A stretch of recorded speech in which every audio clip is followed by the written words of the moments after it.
The stars had always been there, bright and eternal, watching over Earth as silent guardians. For thousands of years, humanity looked up with wonder, never imagining that one day the universe would look back and tremble.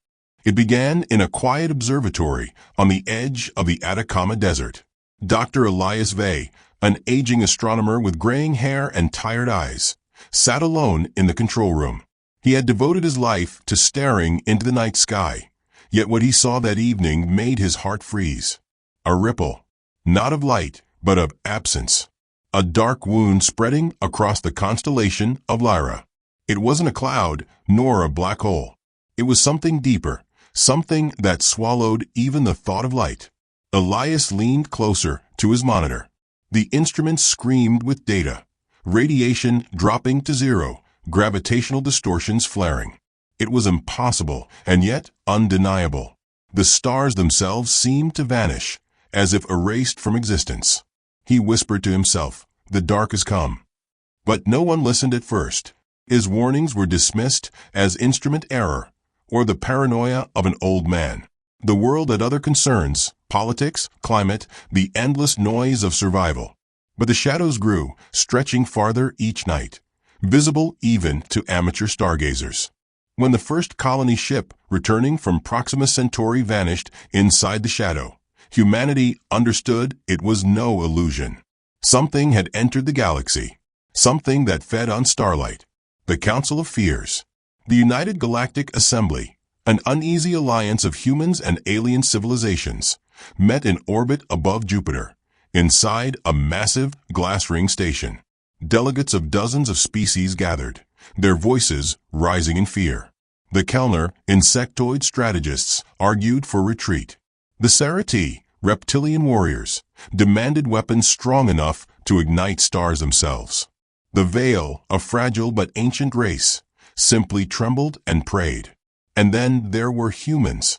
The human delegation was small, 24 scientists, soldiers, and diplomats, but their voices cut through the chaos.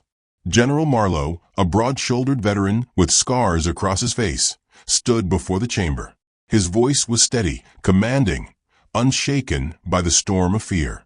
"You call it the dark," he said, "but fear is all I hear in this room. Retreat won't save us. Starfire won't save us.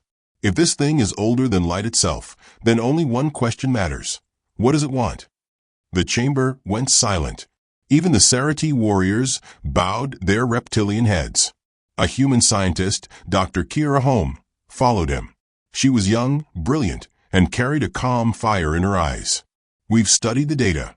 It doesn't consume matter, only light. It isn't destroying stars, it's feeding. That means it behaves like a living thing.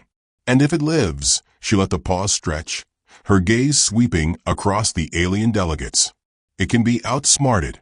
The aliens exchanged uneasy looks. To them, the dark was beyond comprehension, a cosmic god to be feared. But humans, fragile, short-lived humans, had spent their entire history outsmarting threats greater than themselves. The seed of an idea was planted that day. The first plan.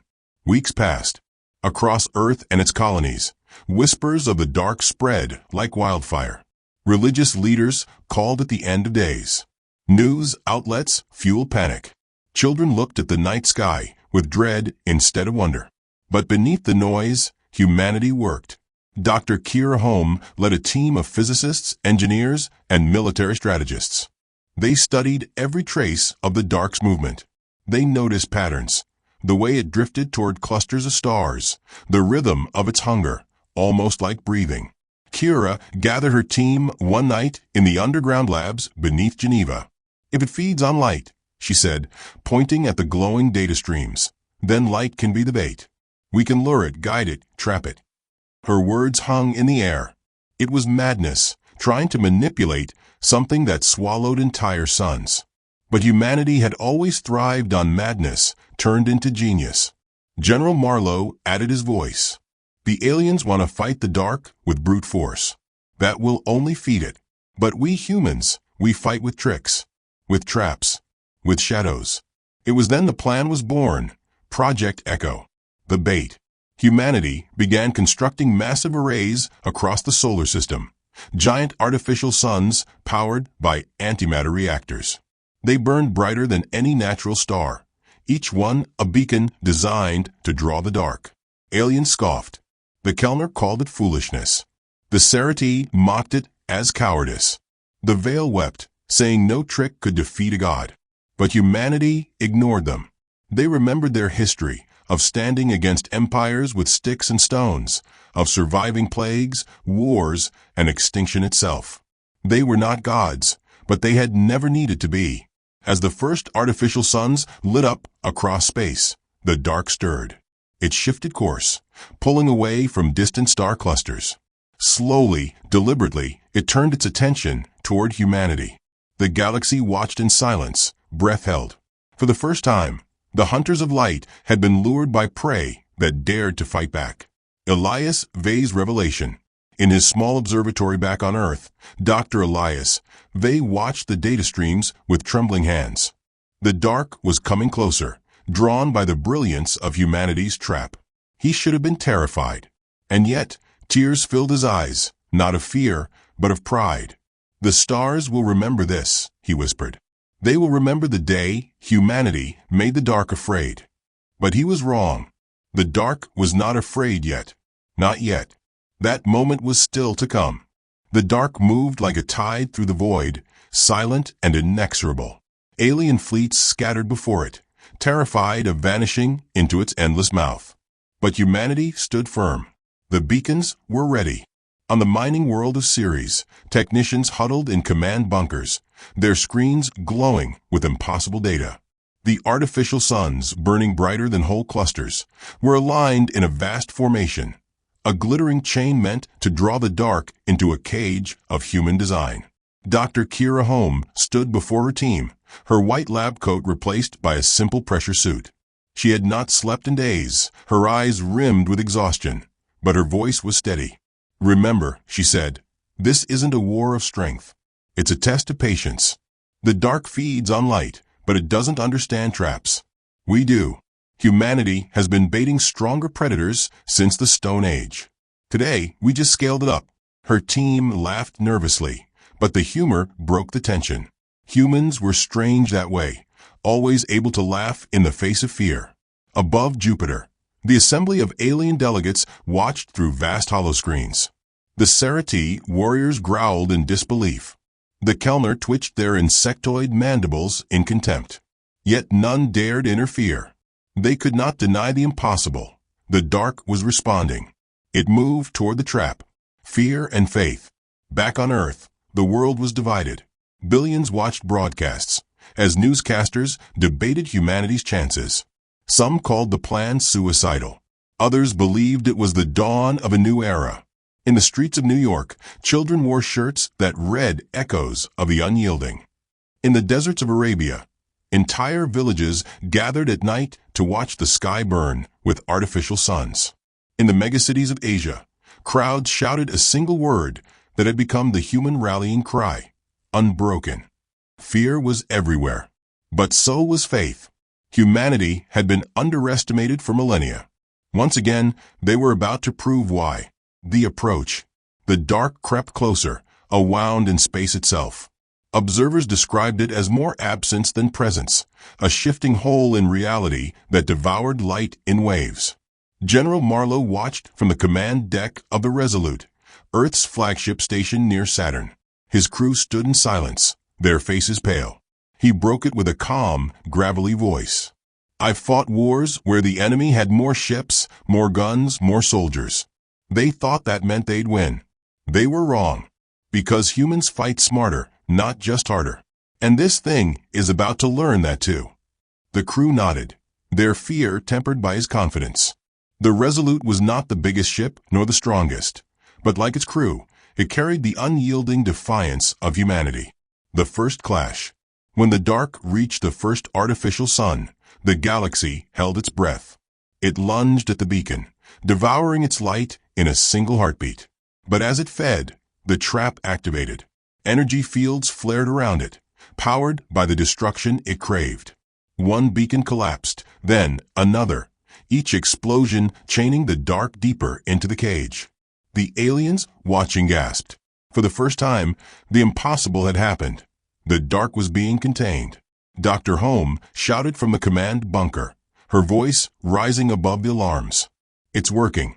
It's learning nothing. It doesn't understand strategy. We're holding it." But even as she spoke, the dark shifted. It surged against the fields, unraveling the artificial suns faster than they could collapse. The cage bent, twisted, then shattered. The galaxy despaired. The Serity roared in triumph, mocking humanity's failure. The Kellner hissed that they had predicted this. But Elias Vey, watching from Earth, leaned closer to his monitor and whispered, "Not failure. Not yet." Because even as the dark broke free, it did something unexpected.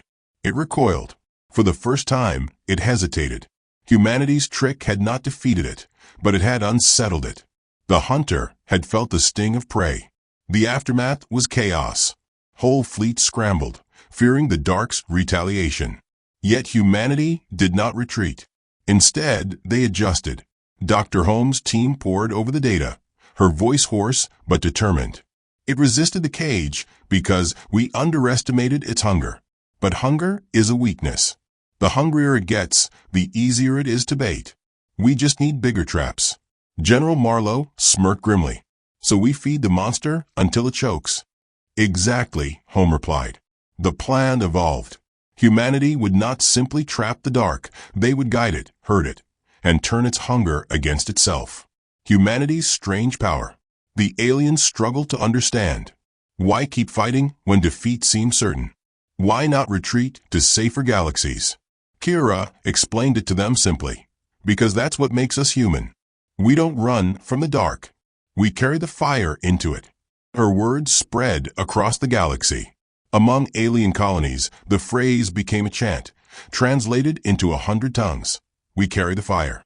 For the first time, aliens began to believe. The second attempt. Months later, humanity launched a new formation of beacons, this time orbiting a dying star near the Orion Arm. The dark surged toward it, eager for fresh light.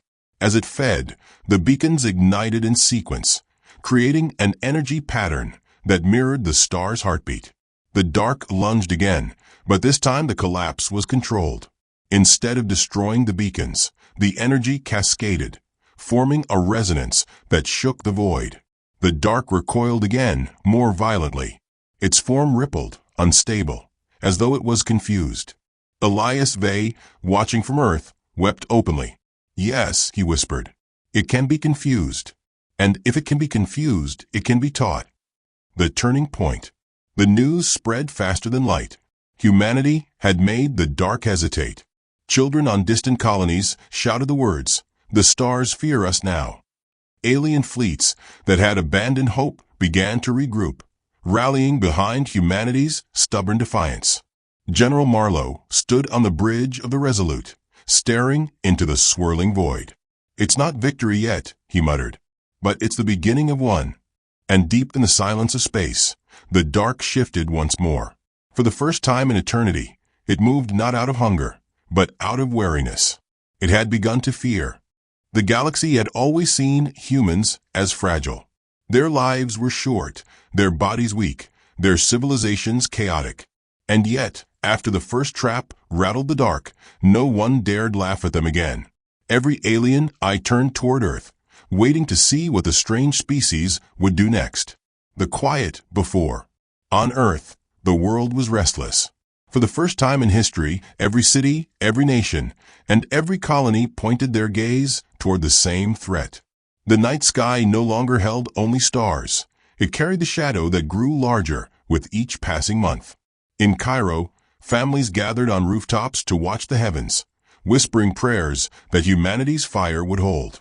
In Rio, children painted murals of suns chained in steel, with the words "unbroken light" scrawled across them. On Luna Base, miners sent their wages to fund Project Echo, claiming, "If the dark swallows the stars, what use is money anyway?" There was fear, yes, but there was something stronger too, pride. Pride that for the first time, it was humanity, not the galactic empires, standing between life and annihilation. Kira's burden. Dr. Kira Home had become the face of resistance. Reporters begged for interviews. Children sent her messages, calling her the light keeper. Politicians demanded quick victories. But in the sleepless hours of the night, she stared at data streams that made her heart ache. The dark was adapting. It wasn't learning in the way life forms did, but its hunger was shifting, accelerating. Every artificial sun they built was consumed faster than the last. Her team urged her to rest. Instead, she worked harder. She knew the truth. The dark wasn't a monster they could destroy. It was an ocean tide, eternal and unstoppable. The only way forward was not to fight it directly, but to change the rules of the game. General Marlowe's gambit. Meanwhile, General Marlowe drilled his crews without mercy. The Resolute and its sister ships ran endless simulations of encounters with the dark. They trained in shadow maneuvers, where ships would cut power and drift silently for weeks. They practiced forming light lures, coordinated blasts of energy to pull the dark in different directions. To his soldiers, Marlowe repeated the same phrase every morning. Humans don't fight fair. We never have. And that's why we win. The crews repeated it like a prayer. It wasn't strength that would save them. It was cunning. A shattered alliance. The galactic assembly was fracturing. Some species argued that the dark's hunger was endless, that resistance only delayed the inevitable. Fleets deserted, colonies went silent, and entire systems surrendered to despair. But the humans refused. A heated council meeting above Titan. Alien delegates screamed at one another. The Cerati demanded a last stand strike, throwing every warship into a suicidal assault. The Kellner insisted on abandoning the galaxy altogether. Finally, Kira rose to speak. Her voice was tired, but it carried an iron edge. You call it the end. We call it the beginning. The dark is not a god. It's just another challenge. And challenges are what humans exist to overcome. If you won't stand with us, then stand aside. We will fight alone if we must. The chamber erupted. The Cerati slammed their claws in fury. The veil whispered prayers. But a ripple spread among the delegates, whispers of awe. Humanity's madness was contagious.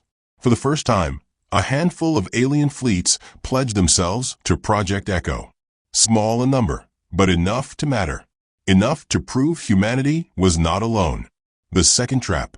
The next great attempt took place near a neutron star in the Perseus Arm. Massive rings of artificial suns were deployed, glowing brighter than anything seen before.